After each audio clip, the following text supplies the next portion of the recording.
Which, by the way, believe it or not, is pretty difficult to do. Davey Crocco in the chat said Bill Burr hates him. I don't know what that is about. But. Nah, Bill Burr's had him on his show. I don't think that's true. Does Bill Burr hate him? All right. It's probably you could have just been. I'm sure that you were probably just hearing a clip of him doing his podcast where he goes, "Yeah, you know this guy's these these wiggers, they're out there acting black. You're not black, knock it off. But hey, what do I know?" That's every Bill Burr bit. Yeah, but what do I know, right? I'm just some fucking asshole making my jokes. And then he sings. He just sings random shit. Let's move on to the news. Let's move on to the news. I don't know. Let's do this. It's the weirdest guy, Bill Burr. All right. Let's read a Washington Post article that has been changed. This was the article. This is the screenshot of the original article. Okay, if you guys want to see it, and many people know because a bunch of people screenshotted this already. You want to read? You want to read that title there, Mikey boy? It's time to give the elites a bigger say in choosing the president. Wait, an even bigger say than they already have? First off, cool it with the anti-Semitic talk. Than they already have? Secondly. They already pick them. Secondly. You guys think you pick Trump? You fucks. So, it's time to switch. So, it's time for the elites to give a bigger say in choosing the president. Now, since this article has come out, they've gotten so much backlash that they've changed the title of it. It now says it's time to switch to preference primaries. Now, of course, the stuff is all the same. Let's read it here from Julie Azari. Julie Azari is an associate professor and chair at the Department of Political Science at Marquette University. This is an op-ed in a series. Okay, whatever. Anyway.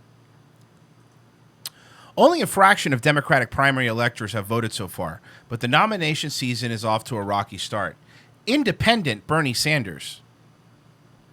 Okay, Bernie Sanders did run as an independent, but he's running as a Democrat right now. So you could already tell that this article, they're trying to confuse you. This Jeff Bezos article was already him trying to pump up Bloomberg. This is what this is, right? Or Buttigieg, either one. Democratic primary it's independent Bernie Sanders seems to be leading in popular votes, while upstart Pete Buttigieg is ahead in the delegate count. Ahead in the delegate count. And there's also the question on whether either one of them or the other one candidates can bring the party together moving forward. The current process is clearly flawed, but what would be better is finding an answer. Finding an answer means thinking about the purpose of presidential nominations and about how the existence of the system falls short. It will require swimming against the tide of how we've thought about nominations for decades as a contest between everyday voters and elites, or between everyday voters and elites, or small versions of the general election. A better primary system would this is not me fucking around. This is them not hiding the ball anymore. This is absolutely what they said. A better primary system would be empowering elites to bargain and make decisions for the voters. So what that means is fuck the voters. Fuck what they want. We're gonna make the decisions for them, because all of you are stupid fucking idiots that don't know what you're talking about. One lesson from it's so brazen, dude. It is. Now, we're talking here. I don't want to mince words here. We're talking about enacting we already have a class system, but now we're talking about enacting a bigger divide and a bigger class system, right? Where these everyday fucking boobs are saying in Iowa they don't know what they're doing, shouldn't be electing the president. The elite should. The people that got Hillary the nomination should. One lesson from the 2020 and 2016 election cycle is that a lot of candidates, many of whom are highly qualified and attract substantial followings, will inevitably enter the race. The system as it works now, with a long, informal primary, lots of attention to early contestants, and sequential primary seasons that unfolds over several months. is great, and testing candidates to see whether they have skills to run for president. What's not great at is choosing among the many candidates who clear the bar or bringing their different ideological factions together or recording competition priorities. A process in which intermediate representatives, elected delegates who understand the priorities of their constituents, can bargain. Listen to this. So delegates are the elites we're talking about here. Elected delegates who understand the priorities of their constituents can bargain without being bound to specific candidates, might actually produce nominees that better reflect what the voters want. So basically what they're saying is, I'm sorry, if you take the voters out of the equation, you'll get better nominees that the voters want. I have a question. Aren't these the same whining assholes who were crying last year and saying we need to bring back the popular vote and just get rid of the Electoral College? That is correct. And now they're saying that we need a super Electoral College that's super secretive and run by billionaires. Am I getting this right in the media? Because like that's what last year. Because when Trump won, it's been like 2 years of like, this is why we should have had the popular vote so the Mexicans can vote for our fucking president. And then it became, oh no, hang on, and now it's no. Honestly, what we should do is just have a bunch of guys behind closed doors. People like Jeff Bezos and Mike Bloomberg and Jeff Seltzer and all these guys that run at fucking CNN, and they'll all get a piece of paper and they'll put it in a hat and they'll pick your president for you. And you don't have to think about Royce. You got a lot going on in your life, right? Not really. That's what they need to start doing is pandering. Royce, you're a busy guy. Look at you. Single mom. So and you're like, well, wait, what? I'm not a single. Look. Look, what you got? You got to go grocery shopping. You got to get the kids from school. You got so much, and you're like, I'm fine. I can show up on Tuesday and vote for. It's one day out of the year. It's easy. But why bother? As a matter of fact, my state has a mail-in primary, so I could just fill it out and send it in. The reforms that created the modern primary system in 1970s opened up the door to too much uncertainty, as device nominees such as George McGovern, didn't think I'd hear that name ever again. In 72, this spurred efforts by party leaders. No, that was 62, remember? And then they burned down Milwaukee. This spurred efforts by party leaders to take control informally through a system of endorsements and donations, narrowing the field down to acceptable candidates before the first caucus and primaries took place.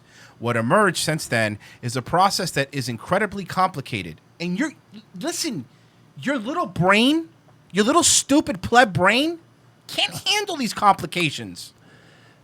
You dummies. No, you see, let the people in suits who went to Harvard tell you what you want. But I think they have a point. I mean, Royce, these people are billionaires. They're captains of industry. Mm-hmm. They know better than we do.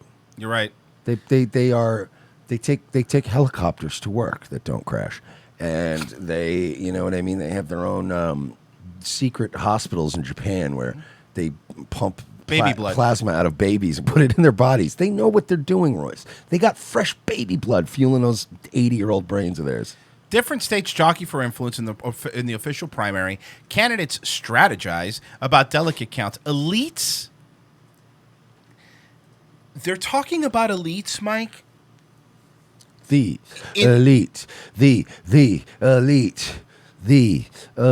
An elite, being elite used to be a bad word. Remember, just like deep state was a bad word, and now they're leaning into these things, right? Look, we're better than you, and just accept it. Remember the Democratic Party used to be the party of the little guy, the party of the union party, the party of the worker. Now they're saying, listen, you big dumb idiots. Remember when Clinton would eat Big Macs and then go jogging yep. around? Remember when he was campaigning to go down to like, I want to go back to Arkansas and meet the factory workers. You know what I mean? Mm-hmm. Like, remember when these campaign guys would go to like a dairy farm and like pull on a cow's titty, or they'd go to some car making factory and they'd make one brake pad and they'd be like, see, I just wanted to get a taste of the work, and now they're just like, roll up the window. I'll be choosing your president. Bing, the window goes up. And now take me out of this. They've already been both sides, but the DNC, I think a little bit more, has always been choosing the candidates. Look what happened with Hillary. They've been doing it for a while. They've always been choosing the candidates, Royce. But you know what else they used to do? They used to hide their contempt. They used to pretend. They used to hide their contempt for the people they were controlling. And now they're like, no. We want more power. And also, I can't describe to you how much we despise you now more than ever. You're like, wait a minute, why am I signing my life over to you right now? Elites try to shape the decision early on. Everyone is doing guesswork about what others want. Reforms to the process should try to make that guessing a bit more informed. Some critics point to here it is. Some critics point to the nominees such as Donald Trump. Lacking in conventional Yeah, that's right, Donald fucking Trump. He's not doing anything for the fucking working class. You got people out here that's starving, and you got racist ass Donald Trump grabbing people by the pussy. Well, fucking Rappaport's grabbing people by the titty. And hiding outside their windows and making nuisance phone calls. Yeah.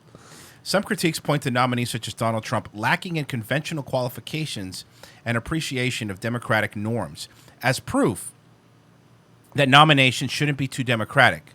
But the same system more or less produced candidates such as Barack Obama and Mitt Romney. The quality of the system can't be measured solely in terms of the kind of nominees it produces. But here's the thing, is if you're using Donald Trump to show that the system failed, it didn't.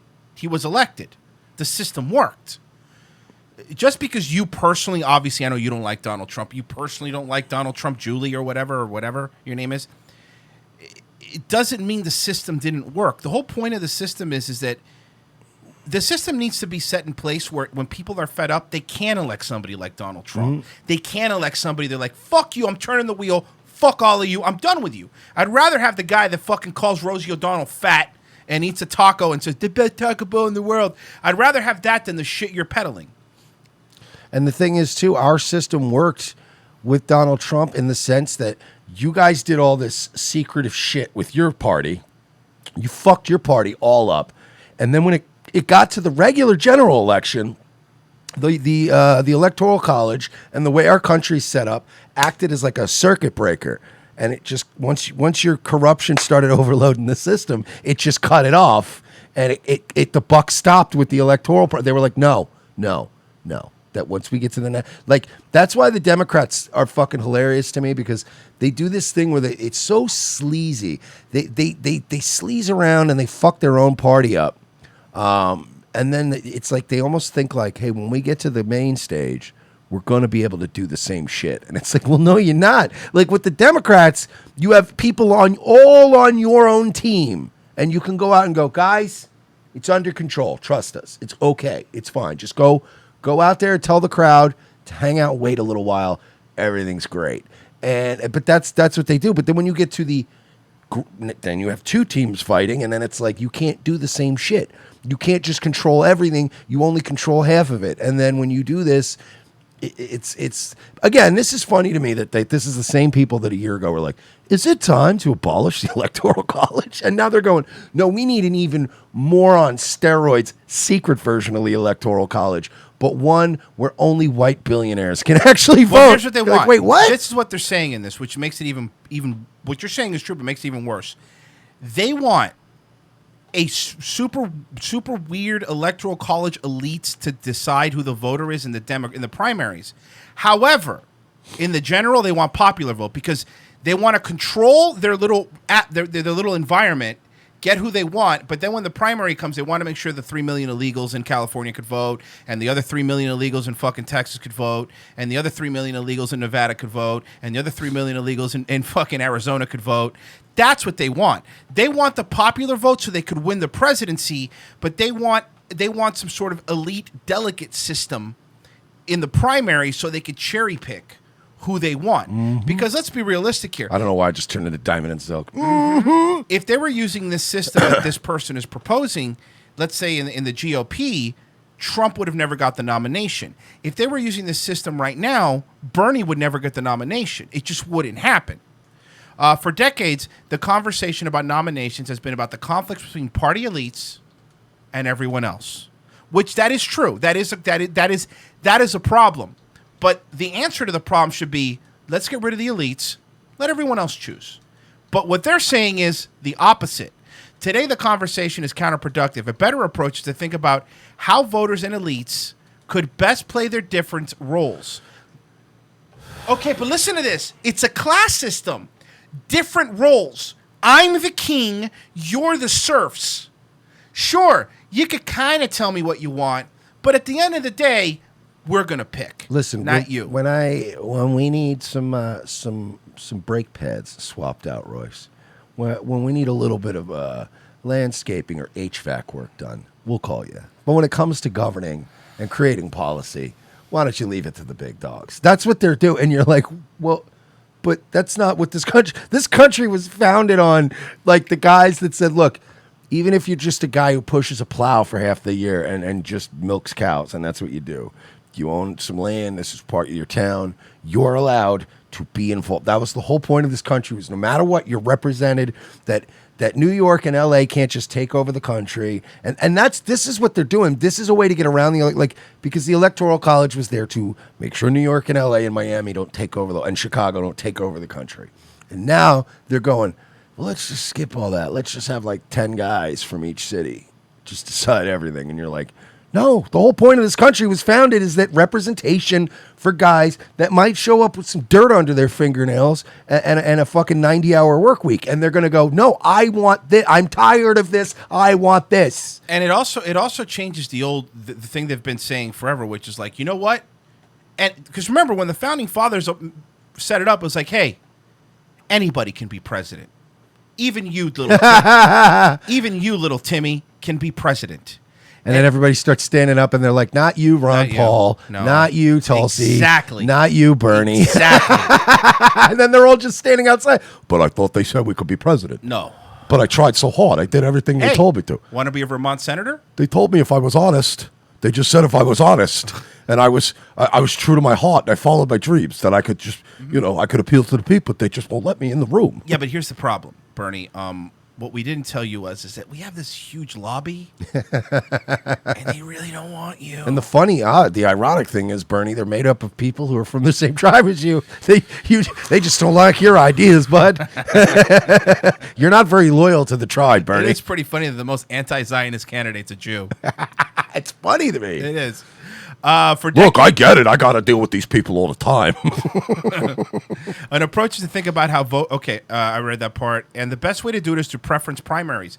Preference primaries could allow voters. Listen to this, Mike. They're going to give you. Hey, you worm.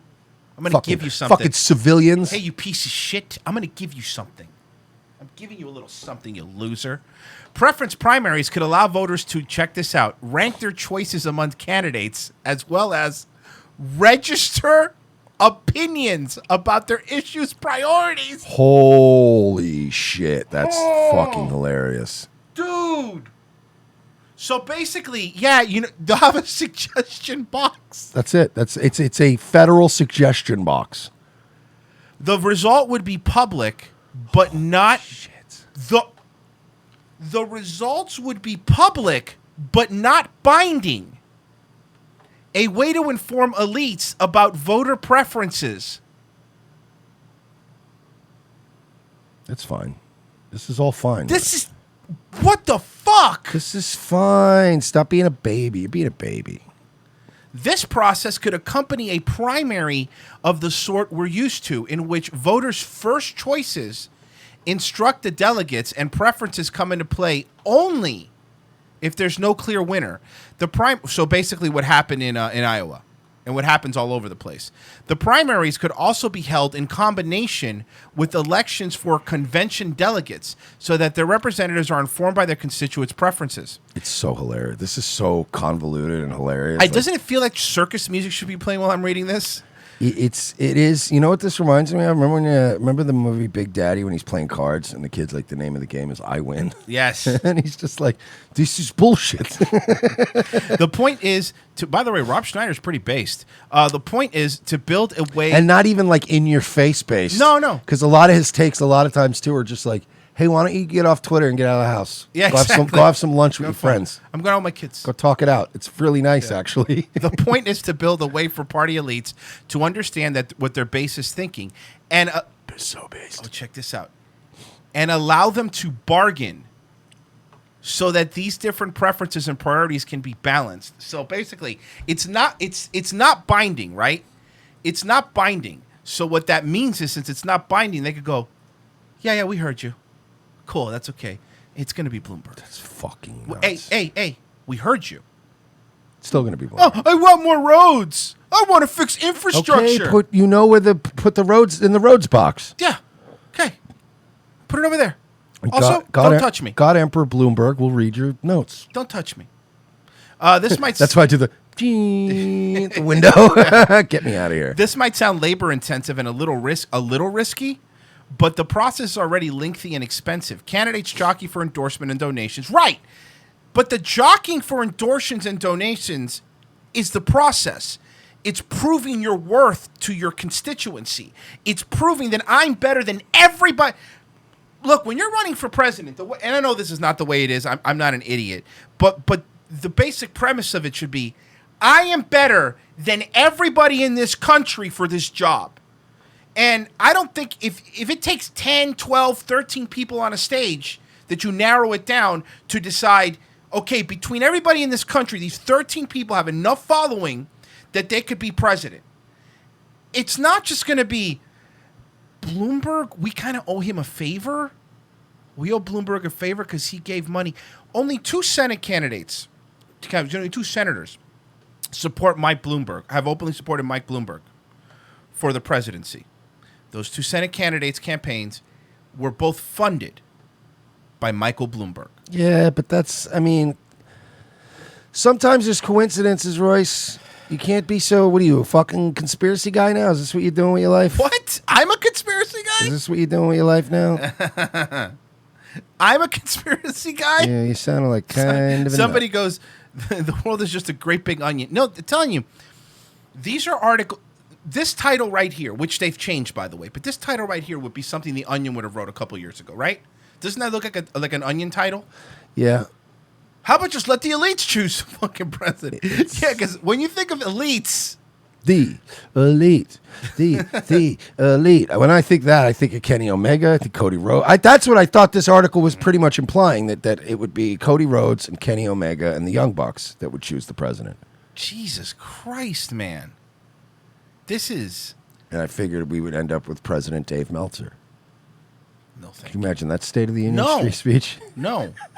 You see, the thing about, so here's the thing with America, right? There's, you've got the Electoral College, and with the House of Representatives, they're and they're and the House of Representatives, you know how they are. Get to it, Dave. Coming together, and in Japan, they do it a lot differently, and you know how that goes, and with the Senate.